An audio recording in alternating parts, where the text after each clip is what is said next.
Study survivors. Last week we have prepared a video about food, cooking and hunger, and some of our subscribers have requested to get a video about drinks. Therefore, we have prepared for a video about drinks and baths. This will not include food topic nor candies. Now, when looking at all the different foods, we can segregate them in different categories. We have the foods that provide basic Stam'Regen, 15% Stam'Regen. There are different ones, we'll go through them. Then we have the drinks that provide either 15% or higher Stam'Regen. The coffee are the ones providing higher.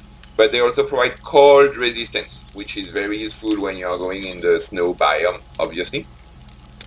Then we have the drinks and buffs that permits you to run faster or carry more. Here. And then we have all the combat drinks, such as the beer and the buff like Grandpa's Moonshine, Recog, and Fall Bites. And finally, one of the last drinks, but it is classified under food, but it's mostly a drink. It's a Grandpa's Learning Elixir. Okay.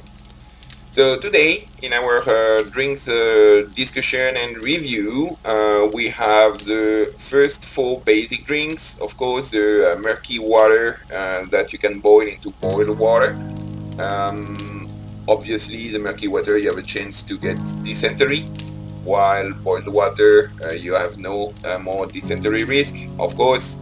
Then you have after that the yucca juice, which is slightly better than the boiled water, but does not provide any specific additional boosts. It's only enhancing the water intake. And the goldenrod tea that cures dysentery.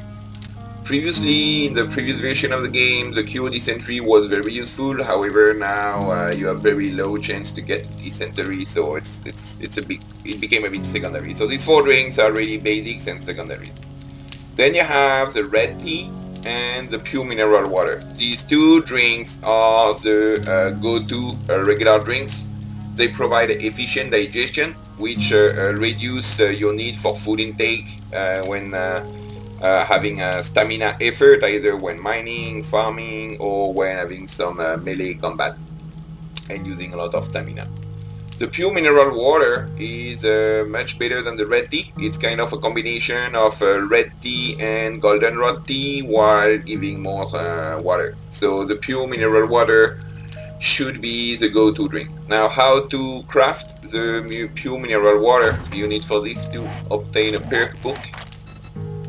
We'll see in the future to make a dedicated perk book video on the top ones. So here we have this one, the perk book number 4 in Wasteland Treasure. Purify pure mineral water, the tastiest water in the wasteland. Now, how do you craft that one? You need, of course, water, and then it's a combination of the 2 different teas. So you need 1 goldenrod flower, 1 chrysanthemum, and 1 coal to treat the water. Okay, so that pure mineral water should be the daily drink you get before eating, and provide also the highest water you can get among the basic drinks. After that, the second category of drinks are the one providing cold resistance. So you have the coffee, basic coffee, and the blackstrap coffee, respectively providing +5 cold resistance and then +10 cold resistance. But the best is the yucca juice smoothie with a +30 cold resist for 15 minutes. So if you are planning an expedition in the snow biome, you need yucca juice smoothie or a lot of coffee. Okay, these ones are really great in the snow biome. Now, another advantage of coffee and blackstrap coffee is that you have a higher Stam'Regen. So for instance, for me on the whole nights or a tough combat, I'm drinking systematically blackstrap coffee. That's really the best. +25% Stam'Regen combined with good food providing a +30 or +40 max stam bonus. You are pretty robust in your stamina for long fights. Another advantage of the coffee is when you're farming, if you have gotten the right perk, that one, the Art of Mining Volume 3, harvest 10% more ore when burst from coffee.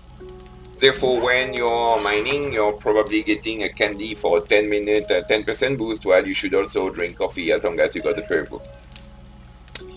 Yucca juice smoothie has another general advantage. It's a very good drink all around.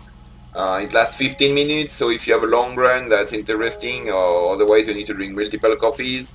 But the Stam'Regen is less good than the coffee. Advantage is that it's giving a little bit of food, a little bit of health. So look, in the early game, if you can buy a yucca juice smoothie to help you run from a city to another city, that's great. Then in the later game, the cold resist is really the real purpose of yucca juice smoothie. So when you learn how to craft it, you're probably advanced in the game. You already have vehicles, and what you get from yucca juice smoothie is a cold resist. Okay, so all these are the basic drinks for drinking purpose or cold resistance purpose and stam regeneration purpose. Please leave a comment below if you have some tips to add or some clarification about these different drinks and effects. Now, after that, we have some other drinks and buff.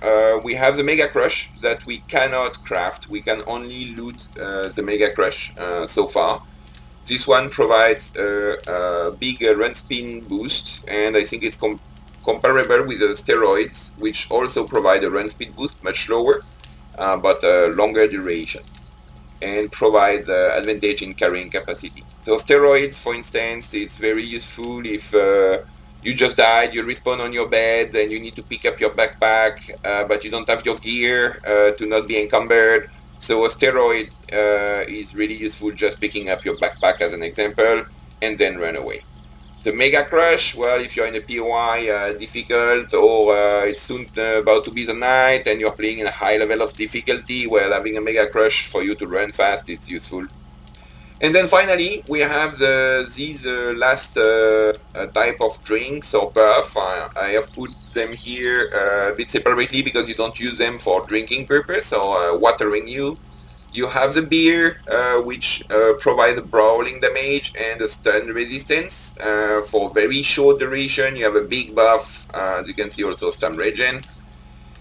And then you have the moonshine, similar but better in the sense that you get a plus 600 health in addition to the plus 100% resist. So for me now, I typically move around with my first aid kits and my grandpa's moonshine. If I'm in a POI where I'm cornered and I have some radiated zombies on me and I'm in trouble, while a grandpa moonshine gives me 45 seconds where I will not be killed.